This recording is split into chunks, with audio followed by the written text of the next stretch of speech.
آج میں آپ کو لے کر آیا ہوں مسقط عمان، جہاں واقع ہے ایک ایسی مسجد جو صرف عبادت کے لیے نہیں بلکہ اسلامی خوبصورتی اور امن کی علامت ہے۔ یہ ہے سلطان قابوس گرینڈ ماسک، جسے عمان کے سابق حکمران سلطان قابوس بن سعید نے بنوایا۔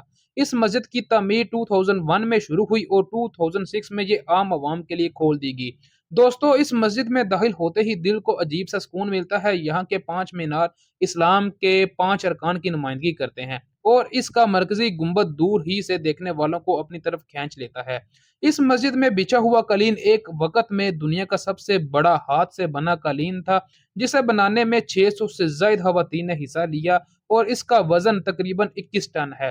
مرکزی ہال میں لگا ہوا شاندار کرسٹل فانوس بھی ایک وقت میں دنیا کا سب سے بڑا فانوس رہا ہے۔ یہ مسجد ایک وقت میں 20,000 سے زائد نمازوں کو سمیٹ سکتی ہے، اور دوستو، مجھے یہاں ایک دلچسپ چیز دیکھنے کو ملی کہ یہاں پہ غیر مسلم کو بھی داخلے کی اجازت تھی۔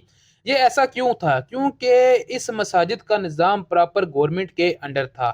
اس مسجد میں محلے والی کمیٹیوں یا کسی فرد واحد کا نظام نہیں تھا، یا پھر سلطان قابوس نے یہ نہیں کہا کہ یہ مسجد میں نے بنائی ہے تو اس میں صرف میرے مسلک کے لوگ یا میرے ہی لوگ اس مسجد کو چلائیں گے۔ تو دوستو، ہمیں دنیا کو دیکھ کے سیکھنا چاہیے، اپنے ملک میں بھی ایسا نظام بنانا چاہیے۔